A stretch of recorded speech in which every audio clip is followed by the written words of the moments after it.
부당하게 나의 원수된 자가 나로 말미암아 기뻐하지 못하게 하시며 까닭없이 나를 미워하는 자들이 서로 눈짓하지 못하게 하소서. 무릇 그들은 화평을 말하지 아니하고 오히려 평안히 땅에 사는 자들을 거짓말로 모략하며 또 그들이 나를 향하여 입을 크게 벌리고 하하 우리가 목격하였다 하나이다. 여호와여 주께서 이를 보셨사오니 잠잠하지 마옵소서. 주여 나를 멀리하지 마옵소서.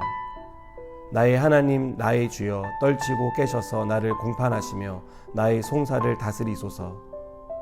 여호와 나의 하나님이여 주의 공의대로 나를 판단하사 그들이 나로 말미암아 기뻐하지 못하게 하소서. 그들이 마음속으로 이르기를 아하 소원을 성취하였다 하지 못하게 하시며 우리가 그를 삼켰다 말하지 못하게 하소서. 나의 재난을 기뻐하는 자들이 함께 부끄러워 낭패를 당하게 하시며 나를 향하여 스스로 뽐내는 자들이 수치와 욕을 당하게 하소서. 나의 의를 즐거워하는 자들이 기꺼이 노래 부르고 즐거워하게 하시며 그의 종의 평안함을 기뻐하시는 여호와는 위대하시다 하는 말을 그들이 항상 말하게 하소서. 나의 혀가 주의 의를 말하며 종일토록 주를 찬송하리이다. 아멘. 우리가 살면서 억울한 일을 당하면 안 되겠지만 불행하게도 우리는 살면서 억울한 일을 당할 때가 있습니다. 내가 하지도 않은 일을 내가 했다는 누명을 쓰는 이런 억울한 일들은 우리의 속을 새까맣게 태웁니다. 또 이유 없이 미움을 받는 일도 우리의 마음을 무척 힘들게 만듭니다. 다윗은 미움받을 원인을 제공하지 않았지만 미움을 받아야 했습니다.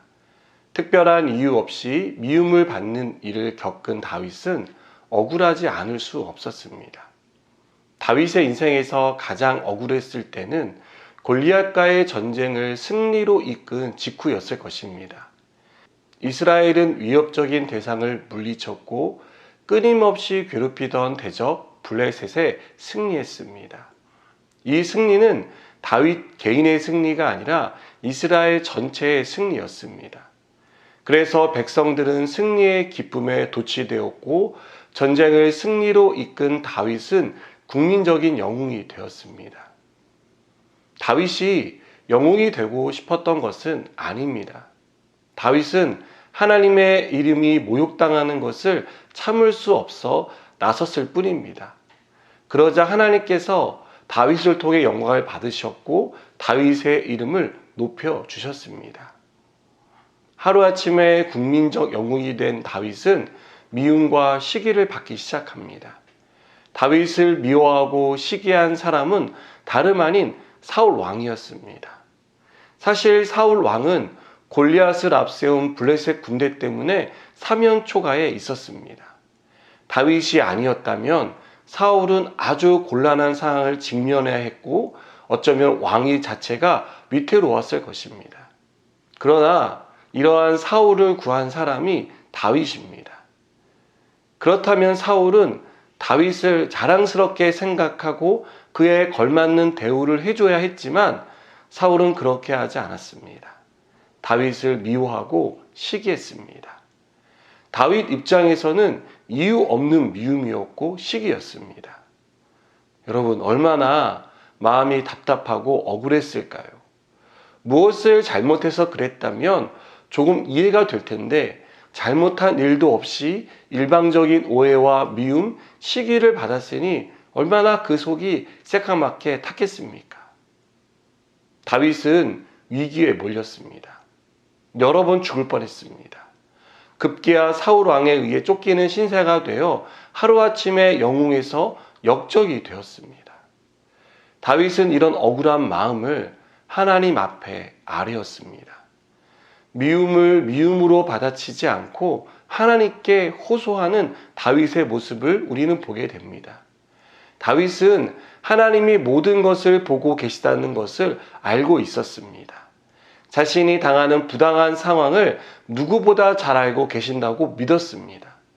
그리고 자신의 부당함을 아시는 하나님이 자신의 편이 되어 주실 것을 믿고 기도합니다.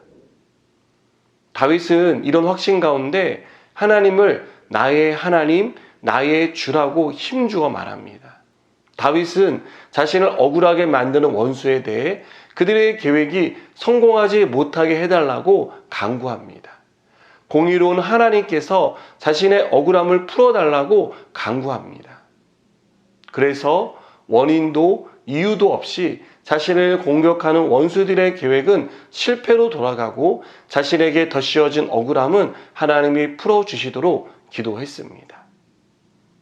다윗은 하나님이 반드시 억울함을 풀어주실 것을 확신했습니다. 그 확신은 28절에 보시면 나의 혀가 주의 의를 말하며 종일토록 주를 찬송하리이다 라는 고백에 고스란히 담겨 있습니다. 여러분, 우리가 부당한 대우를 받지 않았으면 좋겠습니다. 우리에게 억울한 일이 생겨서 마음이 상하고 어려워지는 그런 일들이 일어나지 않기를 저는 누구보다 바랍니다. 그러나 살다 보면 우리가 원하지 않는 이런 일들이 일어납니다. 다윗은 그때 우리가 어떤 태도로 반응해야 하는지를 보여줍니다. 똑같은 방식으로 대응하지 말고 하나님께 호소하라고 말합니다. 공의로우신 하나님이 우리의 부당함을 알고 계시기 때문에 그 하나님께 우리의 부당함을 아뢰라고 말합니다. 그래서 우리의 부당함을 하나님께서 풀어주시도록, 우리를 억울함에서 건져주시도록 우리의 삶을 맡기라고 말합니다. 전 우리가 이렇게 하나님 앞에 우리의 삶을, 우리의 부당함과 억울함을 맡기는 사람들이 되었으면 좋겠습니다. 하나님이 반드시 풀어주시고 건져주십니다. 기도하시겠습니다. 하나님, 우리가 억울하고 부당한 일이 있지만 하나님 그 모든 것을 하나님께 아뢰입니다. 하나님께서 우리를 그 가운데서 건져주실 줄 믿습니다.